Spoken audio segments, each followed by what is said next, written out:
სალამი, მოგესალმებით, ვაგრძელებთ ჯონ მაკარტურის საუბრების ქართულ ენაზე ატვირთვას. ეს არის ბიბლიური კითხვები და პასუხები. შემდეგ კითხვა ისეთი საინტერესოა, რომელიც როგორ გითხრათ, ალბათ ყველას ქონია. მეც ქონდა ეს პრობლემები და არ არსებობს ადამიანი, რომ ეს პრობლემა არ ქონდა, განსაკუთრებით პირველ ეტაპზე, როცა ის ქრისტესთან მივიდა და იწამა. ეს არის რომელსაც მე პავლეც გვეუბნება, პეტრეც ამბობს ამაზე. საკუთარი თავის შემოწმება ვარ თუ არა რწმენაში და ეს ძალიან ბევრ ადამიანს აწუხებს და დამიცვეს კიდევაც კითხვა და მე უპასუხე კიდევაც და მადლობაც მოიხადეს პიროვნებამ ადრეც უთქვია ბატონ ჯონს ეს რამოდენიმეჯერ მე მახსოვს ნამდვილად მაგრამ ეხლა უფრო ძალიან დაწვრილებით ამას გაშლის და ძალიან მე მგონი დააკმაყოფილებს ძალიან ბევრ მსმენელსაც გილოცავთ ჯონ მამის დღეს დღე იზეიმება ამერიკაში ზოგან როგორ არის ზოგან როგორ ჩვენთან სხვანაირად შეიძლება ავსტრალიის სხვანაირად დედის დღეც ესეა ხოლმე და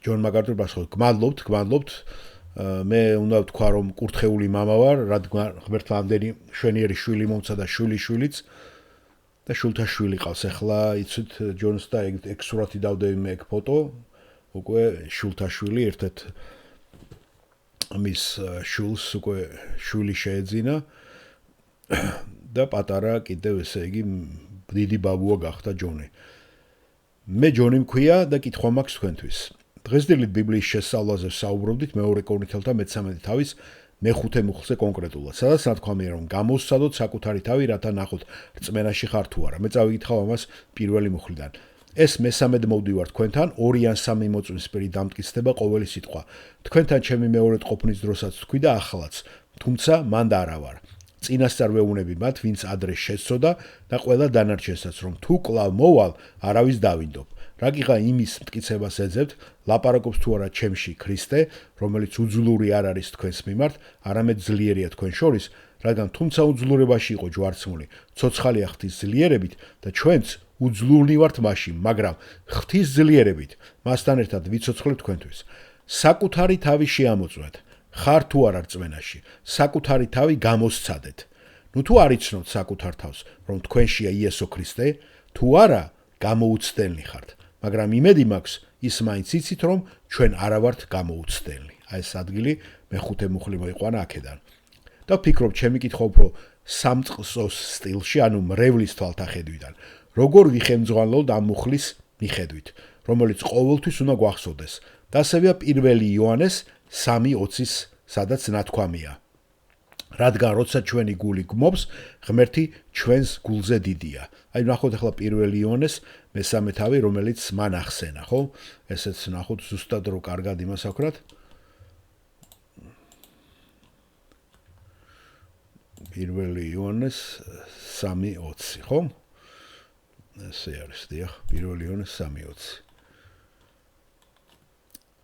რადგან თუ გული გდებს ესე იგი რაზე ელაპარაკი ვისაც ამ ქვეყნიური ქონება აქვს მაგრამ ძმას გაჭირვებაში ხედავს და გულს კეტავს როგორ დარჩება მასში ღვთის სიყვარული შვილებო გვიყვარდეს არა სიტყვით არა ენით არამედ საქმიანად და ჭეშმარიტებით ამიტომ ამით გავიგებთ ნახეთ ამით გავიგებთ რომ ჭეშმარიტებისგან ვართ და დავიმშვიდებთ გულს მის წინაშე ნახეთ როდესაც გაიგებ რომ ღმერთთან ახარ იმშვიდებ გულს იმიტომ გული აღარ გდებს შენ და შენი სინდისი აღარ გდებს და ეჭვები არ აქვს გულს და არ გამწივებს რადგან თუ გული გდებს მსჯავრს ღმერთი ხომ ჩვენს გულზე დიდია და ყოველივე უწყის საყვარელო თუ გული არ გდებს მსჯავრს გაბედულება გვაქვს უფალთან და რასაც კი ვითხოვთ მივიღებთ მისგან რადგან ვიცავთ მის მცნებებს და მოსაწონი ვიქნებთ მის წინაშე ხოლო მისი მცნება ის არის რომ გწამდეს მისი ძე იესო ქრისტეს სახელი და გვიყვარდეს ერთმანეთი როგორც გვამცნო მისი მცნებების შემნახველი მასში რჩებინა ის კი მათში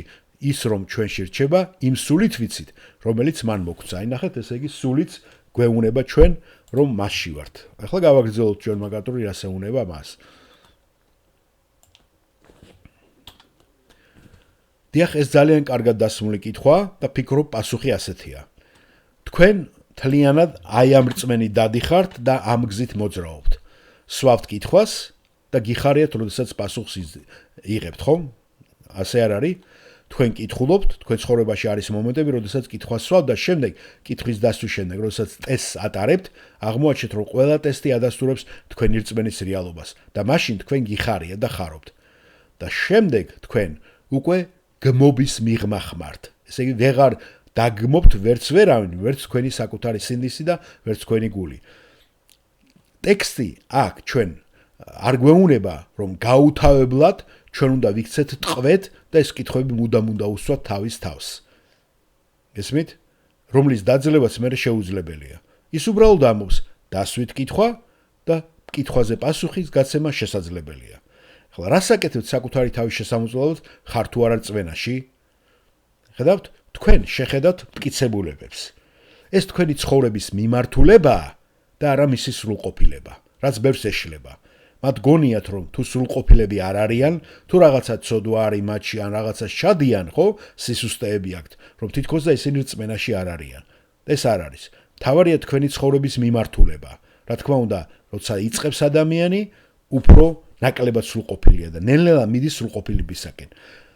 მარტივი და ძირითადი რამ როგორიცაა მაგალითად. მიყვარს თუ არა მე ქრისტე. მსურს თუ არა ქრისტეს პატივისცემა. ბრაზდები თუ არა ჩემში არსებული ცოდვის გამო. მინდა თუ არა ღვთის ხალხთან ყოფნა, აი ცოდვის გაბრაზებაზეც მაგალითად ხო ადამიანები რომ ამბობენ რომ ცოდვაში არიან და მეც მითხრა უშუალოდ კაზინოზე დამოკიდებულება რაღაც ქალთანისა, აი ამის გამო შენ შვიდად ახარ, აგრძელებ ამ ცხოვრებას თუ შეძრწუნებული ხარ და ბრაზდები ამ ცოდვაზე. ნახეთ, ცუდია როცა ადამიანი ამბობს ქრისტიანია და თუ ცოდვაშია და ის უკვე ეგუება მას და იკმაყოფილებს თავს. აქ ლაპარაკია რომ იმ ცოდვამ, რომელსაც შენ ვერ ძლევ ამ ეტაპზე, ხო? შენ ცუდად უნდა გაგხადოს. და შენ თუ აგრძელებ და თავს იმშვიდებ, ეს როგორ ღარი მაშინ, ეს აღარ გამოდის ქრისტიანობა, ხო? აგრძელებს ჯონ მაკარტური. მინდა თუ არა ღვთის ხალხად ყოფნა, აი ძალიან მნიშვნელოვანია, ხო? ვისთან გინდა ყოფნა, ვისთან გიხარია ყოფნა. ისევ ძველ ცოდველ მეგობრებთან თუ ახალ ქრისტიან ძმებთან გიხარია, რომლებსაც ღმერთი გამოგიჩენს, ხო? თუნდაც დისტანციურად, ვირტუალურად და ყოველთვის ვეუბნები ადამიანებს, რომ მოშორდი იმ გარემოს, სადაც შენ ისევ იქ გითრევენ, ხო? ისევ ნარკომანიისაკენ, ისევ ქეიფისაკენ, ისევ ღრეობისაკენ. მაშინ ესე იგი კითხვა უნდა დასვა, როგორი ქრისტიანობა ეგ? მიყვარს თუ არა წმინდა წერილის ჭეშმარიტება, ესეც მნიშვნელოვანია. შენში გაცოცხლდა წმინდა წერილისადმი სიყვარული? ნახეთ? მიყვარს თუ არა ღვთის სიტყვა, რომელიც ისწავლება და გასაგებია. მანიჭებს თუ არა ეს სიხარულს. მიყვარს თუ არა უფლის ქება.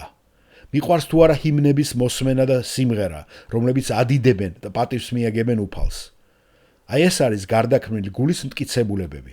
ეს არის კითხვები, რომლებსაც თქვენ სვავთ. კიდევ ვიმეორებ, საქმე სრულყოფილებაში კი არ არის, არამედ მიმართულებაში, მისწრაფება, საით არის თქვენი გულის მისწრაფება. საქმე იმაშია თუ რა გსურს, რა გინდა და რა განიჭებს სიხარულს. ვცხოვრობ მომავალი ცხოვრების იმედით? ვენდობ იესო ქრისტეს ჯვარსა და აღდგომას? ჯერა რომ ეს ყველაფერი ჭეშმარიტია? ამ კითხვაზე პასუხის გაცემის შემდეგ თქვენ უკვე ამაღლდებით და უკვე თქვენი გული თქვენ აღარ განგსჯით. ამიტომ მნიშვნელოვანია კითხვის დასვა და ამიტომაც ამბობს უფლის ტრაპეზი, გამოსცადოს ყოველმა კაცმა თავისი თავი. ეს უნდა გაკეთდეს ყოველ ჯერზე, როცა ეკლესია იკრიბება ტრაპეზისათვის, უფლის სუფრისათვის, პურის გატეხვისათვის, ზიარება რასაც ქვია. რადგან ყოველთვის იქნებიან ადამიანები, რომლებსაც ამ კითხვაზე პასუხის მიღება დასჭირდებათ. მაგრამ მთელი ცხოვრება შენ არ უნდა დახარჯო ამ კითხვებზე პასუხის გაცემაში. არა, არანაირად. არის გარკვეული ეტაპი, რომელსაც შენ ამას გაცდები. ამის ცდელობა შენ აღარ ახარ. ჩემი ქრისტიანული გამოცდილების პირველ ეტაპზე იყო დრო, როდესაც მეც ვეჭიდავებოდი ამ თემებს და ვამოწმებდი საკუთარ თავს, ვიყავი თუ არა მერწმენაში. ყოველ ჯერზე, როცა გამოცდას ვაკეთებდი, ჩემ ცხოვრებაში წარუმატებლობას და ცოდვას პოულობდი. მაგრამ გამოცდას ვაბარებდი, რადგან უნდა მეკითხა საკუთარი თავისთვის. საიდან მოდის ეს წმინდა ლტოლვა, რომელიც მე მაქვს? პასტორობისადმი, წმინდა წერილის შესწავლისადმი. საიდან მოდის ღვთის სიტყვისა და ეს წყურვილი? საიდან მოდის ღმერთის პატივისცემის ეს სურვილი? საიდან მოდის ქრისტეს მსახურების ეს სურვილი? საიდან მოდის სამოთხის იმედი? საიდან მოდის ჯოჯოხეთის თავიდან აწილების ძლიერი სიყვარული და ძლიერი იმედი? ეს ჩემთვის ნორმალური არ არის. საიდან მოდის ღვთის ხალხთან ყოფნის, მათთან ურთიერთობის ეს სურვილი? 100-ჯერ მირჩევნია ღვთის ხალთან ვიყო, ვიდრე ურწმუნოების ავყიეთა საკრებულოში ჩავჯდე და ესე ჯგუფთან ვიყო. რაიმე საქმიანობაში, რომელიც ისინი არიან ჩართული. აი საიდან მოდის ეს? თუ ჩემი გული ღვთის საქმეებს ეკუთვნის, ჩემი გული ღვთის სამეფოს ეკუთვნის.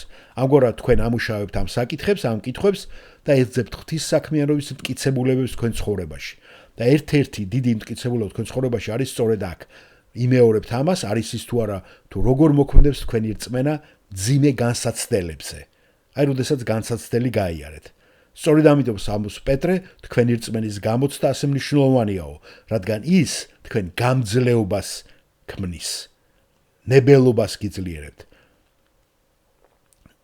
მეც გახსოვთ მოგიყევით ჩემი ამბავი, კატასტროფის წინაშე დავდექი, როცა ავტოავარიაში მოვყევი. და მე იქ ვიყავი ზღვარზე, მაგრამ ჩემი რწმენა არ დანებებულა, მან გაუძლო ამ გამოცდას. და ამიტომ ღმერთმა მომცა რწმენა, რომელსაც შეუძლია გაიმარჯვოს ყველა რთულ სიტუაციებში. და როდესაც საკუთარ თავს ვამოწვევ, მე შემიძლია უკან მოვიხედო და ვთქვა, რომ მე მახსოვს ეს მოვლენა, როდესაც ადამიანური რწმენა ვერ გაუძლებდა, მაგრამ ჩემი თავდაჯერებული რწმენა ძლიერი იყო და ამიტომ ეს ღვთისგან ბოძებული საჩუქარი და მადლი იყო, მისი რწმენა. ასე რომ თქვენ ამოწევთ თქვენ ტოლვებს, თქვენ ცხოვრებაში ღვთის მოღვაწეების ისტორიას და მას შემდეგ რაც გამოცდას ჩააბარეთ, პასუხს დადებითად მიიღებთ. და მაშინ არ მისცემს თქვენ გულ საშუალებას, რომ მან დაგმოთ. მაშინ მიხვდებით, რომ ასეთი განცდები და დაგმობა უბრალოდ ეს ცუდუნებაა და მეტი არაფერი და უსარგებლო და მასზე უარს იტყვით და არ მიაქცევთ ყურადღებას. კარგით, ძალიან კარგი კითხვა, მადლობა ამ კითხვისათვის.